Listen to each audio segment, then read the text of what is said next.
Hello tout le monde, j'espère que vous allez bien. Bon, j'imagine que comme le trois quarts de la France, on est tous en train d'actualiser toutes les heures les informations, les BFM TV, La Provence, France Bleu, etc.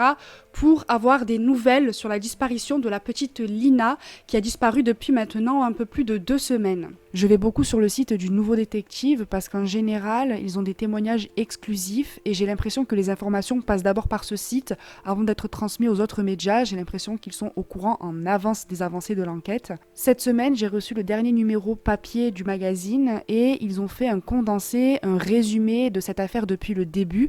Donc je me suis dit que j'allais en faire une vidéo pour les personnes qui sont perdues comme moi. Avant d'aller plus loin, n'hésitez pas à me laisser un pouce pour le référencement, vous abonner à ma chaîne si vous en avez envie et on est parti.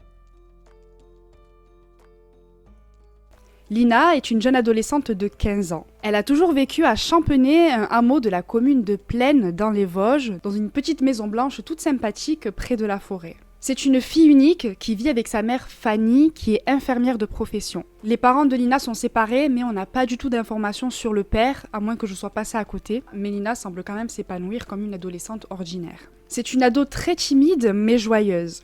Elle adore les balades à cheval avec sa mère. Elle a obtenu son brevet des collèges en juin dernier et elle s'est orientée vers un CAP d'aide à la personne qui est en alternance, donc Lina enchaîne les stages et les semaines de cours.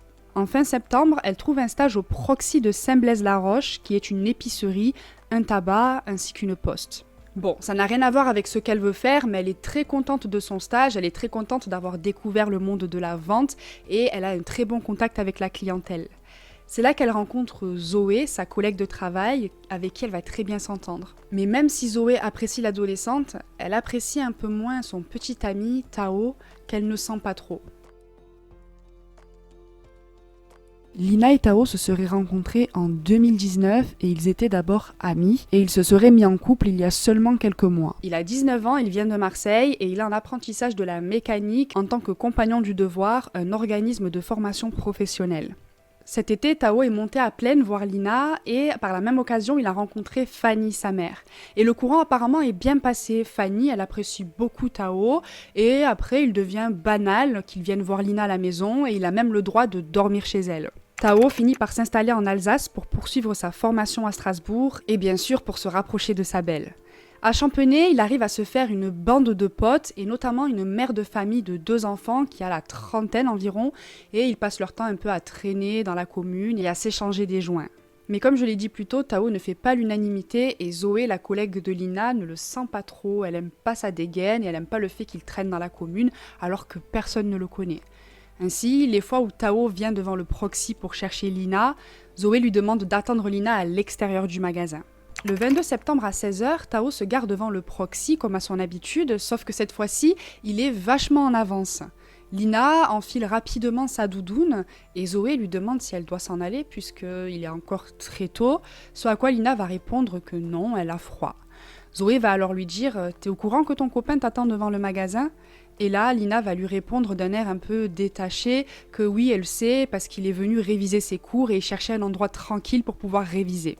Bref, Tao va poireauter pendant 3 heures dans sa Clio grise avant que Lina ne le rejoigne après le travail et tous les deux se dirigent vers Plaine. Le lendemain, Tao se réveille très tôt, il a passé la nuit chez Fanny et Lina et il dit à Fanny qu'il a un rendez-vous très important et qu'il doit s'en aller, mais que Lina le rejoindrait plus tard en fin d'après-midi pour aller manger au resto et faire les magasins. Sauf que dans la matinée, Tao va rappeler Fanny depuis Strasbourg en lui disant qu'il avait fini plus tôt finalement et qu'il fallait qu'elle réveille Lina pour qu'elle le rejoigne.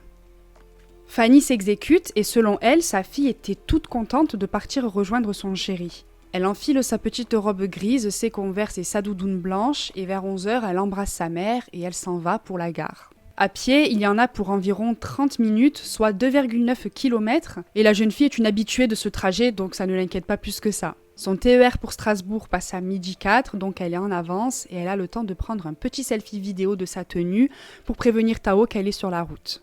Vers 11h15, un témoin dit avoir aperçu Lina sur la départementale et l'ancien maire de Plaine, Jean-Marc Chipon, dit aussi l'avoir croisée alors qu'il était en voiture. « J'étais sur un chantier à Saint-Blaise et je suis retournée chez moi chercher un outil. Je l'ai aperçue qui marchait sur la chaussée, son téléphone à la main, comme si elle faisait un selfie. Et quand je suis repassée au même endroit, quelques minutes plus tard, elle n'y était plus. Je me suis dit qu'elle marchait drôlement vite. À 11h22, Lina envoie la fameuse vidéo à Tao et c'est la dernière fois qu'on aura des nouvelles de l'adolescente puisque son téléphone va brutalement cesser d'émettre. À Strasbourg, Tao est déjà sur le quai, mais il s'inquiète parce que depuis la vidéo envoyée par sa belle, elle n'a donné aucune nouvelle. Il appelle Fanny pour lui demander si sa fille était bien arrivée à la gare, mais elle non plus n'a aucune nouvelle. Le TER arrive à 12h53, Tao guette les passagers qui descendent, mais aucun signe de Lina. Il fait le tour de la gare et il prévient Fanny immédiatement et à 14h15, elle signale la disparition de sa fille à la gendarmerie. Mais d'entrée, un problème va se poser puisque la gare de Saint-Blaise-la-Roche ne possède pas de caméra de vidéosurveillance. Le TER par contre en est pourvu et il est clair que Lina n'est jamais montée ni descendue de ce TER. Un appel à témoins est lancé et une battue ayant rassemblé des centaines de personnes est organisée autour de l'étang de Breux, à l'endroit où Lina aurait disparu. Les gendarmes estiment que Lina a disparu à environ 900 mètres de la gare. Au fur et à mesure, les dispositifs s'agrandissent et ce sont maintenant 380 volontaires, 80 gendarmes, un hélicoptère, des chiens et des drones qui s'activent pour retrouver l'adolescente. Toute la zone de la maison de Lina jusqu'à l'étang de Breux et la piste cyclable qui passe par là est passée au peigne fin. Les bois et les points d'eau sont également sondés. Les militaires vont même fouiller des balles de foin enroulées de plastique qui se trouvaient dans des champs, mais Lina est introuvable. Une ligne téléphonique dédiée à la disparition de Lina est ouverte, mais bon, vous connaissez l'être humain, beaucoup ont fait des appels farfelus ou alors ont propagé des fausses rumeurs, et sur les réseaux sociaux, c'est la folie, tout le monde y va de sa propre théorie. Très vite, la mère de Lina et Tao sont dans le viseur du public. On leur reproche leur attitude étrange, voire détachée pendant les interviews. Notamment le fait que la mère de Lina aurait pleuré sans larmes et aurait dit aux journalistes qu'elle avait autre chose à faire. Une phrase qui va indigner le public. Tout ça, en fait, fait qu'on est obligé de se justifier. J'ai autre chose à faire, en fait. Mais c'est surtout Tao qui va être le centre de l'attention. On va commencer à lui reprocher son attitude un peu froide et détachée. On va lui reprocher ses fréquentations. Dans un premier temps, il aurait déclaré avoir participé à la battue avec un certain Brian, un ami de Lina, mais ce dernier a nié et les éléments de l'enquête prouvent que ces déclarations sont fausses. Il y a aussi cet épisode troublant où il aurait proféré des menaces à l'encontre de Zoé, la collègue de Lina, qui avait été invitée sur le plateau de Touche pas à mon poste. Il lui aurait dit « Si tu dis quoi que ce soit, ça va chier pour toi. T'as pas intérêt à dire de la merde. » Pourquoi cette mise en garde ? La veille de la disparition de Lina, quand Tao était venu devant le proxy et qu'il était resté 3 heures dans sa voiture, Zoé ne croyait pas trop à cette excuse de révision. Elle s'est demandé si Tao n'était pas un homme jaloux qui surveillait sa compagne. Et il est vrai qu'au final, on ne sait rien sur leur relation. Enfin, il y a cet épisode du téléphone portable soi-disant perdu par Tao. Il prétend avoir fait tomber son téléphone portable alors qu'il était sur le toit d'une usine désaffectée dans le but de la fouiller. Un coup du sort qui ne convainc pas grand monde. Quelques jours plus tard, alors qu'un journaliste du Nouveau Détective interviewait Zoé devant le proxy, Tao a débarqué et a demandé des nouvelles du téléphone qu'il avait commandé. Zoé lui a répondu qu'il fallait qu'il attende de recevoir un email de la part du transporteur pour récupérer son téléphone. Le lendemain soir, le même journaliste se rend chez Fanny et il tombe à nouveau sur Tao. Il y a déjà plusieurs journalistes devant la maison, mais Fanny, elle, est à la gendarmerie. Et pour une raison que l'on ignore, les potes de Tao aussi sont là, et avec leur voiture noire, ils bloquent l'accès au chemin de la maison. Et là, 2 potes de Tao ont fait barrage, ils se sont mis devant le journaliste pour l'empêcher de passer, et ils ont pris un peu des airs menaçants, un peu des airs de caïd. Le journaliste a alors interpellé Tao, et Tao est venu et a accepté de parler avec lui. Il admet qu'il a proféré des menaces à Zoé, mais selon lui, ces menaces sont sorties de leur contexte. Il y a beaucoup de choses sur les réseaux sociaux, des accusations. Ça fait mal. Je suis nerveux de ouf parce que ma Gadji a disparu. Je vis à chercher. Je cherche et je fais que ça. Il n'y a rien d'autre à faire. Dormir, c'est ne pas chercher. Faire d'autres choses, c'est ne pas chercher. Donc on cherche. De leur côté, les enquêteurs ne chôment pas. Ils consultent les registres de la clientèle des 5 gîtes aux alentours et également ils regardent la liste des pensionnaires de la ferme de Bénaville qui est censée accueillir des détenus en fin de peine, initiative qui déplaît fortement aux habitants d'ailleurs. Ils vont interroger les pêcheurs qui ont loué l'étang de Breux le week-end de la disparition de Lina, mais également les chasseurs. Ensuite, ce sont les vidéos de surveillance qui sont inspectées et une liste est dressée de tous les téléphones ayant borné autour de Plaine le 23 septembre en fin de matinée. À cette heure-ci, la piste de la fugue est exclue et on ne croit pas non plus qu'un conducteur a renversé Lina et a jeté son corps plus loin. Le 1er octobre, une information judiciaire pour enlèvement ou séquestration de plus de 7 jours a été ouverte. On pense que Lina a grimpé dans un véhicule au niveau de la piste cyclable et Fanny insiste sur le fait que sa fille ne serait jamais montée en autostop ou avec un inconnu. Ça veut dire que soit elle est montée avec quelqu'un qu'elle connaît, soit elle a été forcée de monter dans le véhicule. Et là, premier élément pouvant potentiellement faire avancer l'enquête.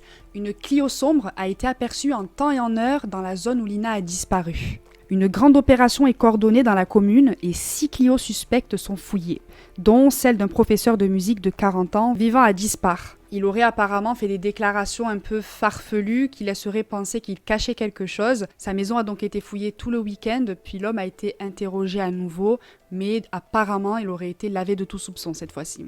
Les voisins décrivent un homme très discret. Moi, j'y crois pas parce que voilà, c'était un métier gentil, un métier bien. Voilà, pour moi, c'est pas possible. Pas possible.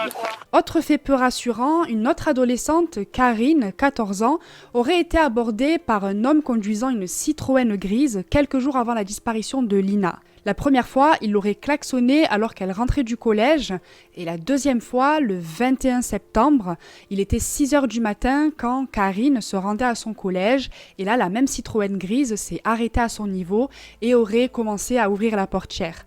Effrayée, Karine serait partie en courant et aurait téléphoné à son père Freddy qui lui aurait conseillé de sonner à une maison.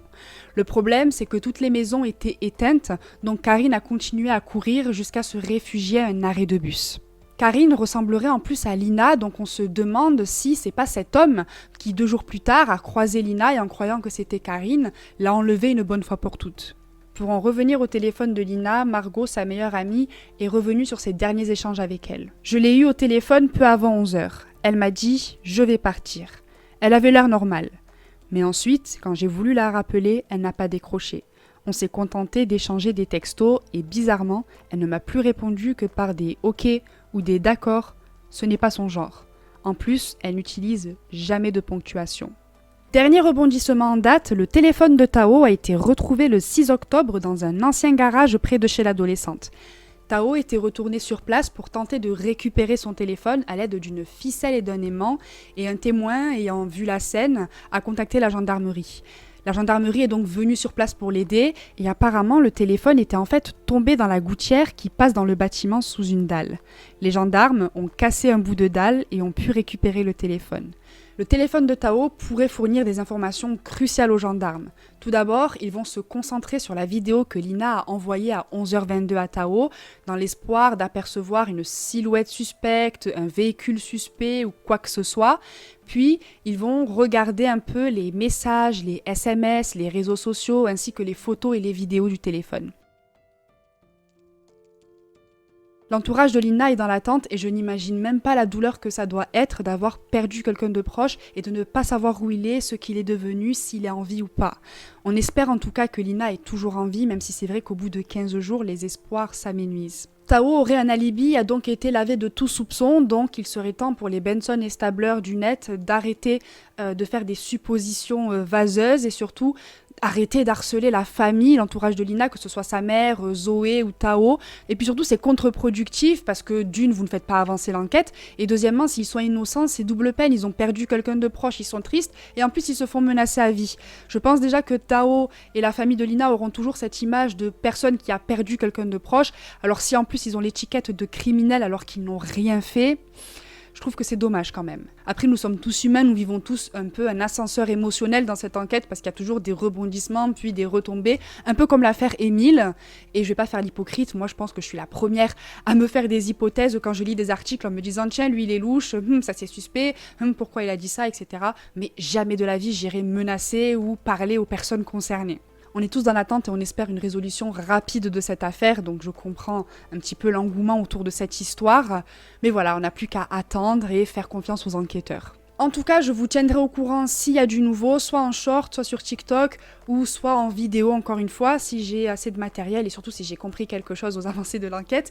Merci infiniment à Le Nouveau Détective pour leur nouveau numéro qui tombe à pic, parce que je consultais beaucoup les articles sur internet et je trouvais pas forcément pertinent d'en faire une vidéo parce que c'était des bouts d'histoire à droite et à gauche, en espérant que Lina soit retrouvée saine et sauve ou que du moins malheureusement la famille ait enfin des réponses, et on se retrouve bientôt pour une nouvelle histoire. En attendant, portez-vous bien, faites attention à vous et à bientôt.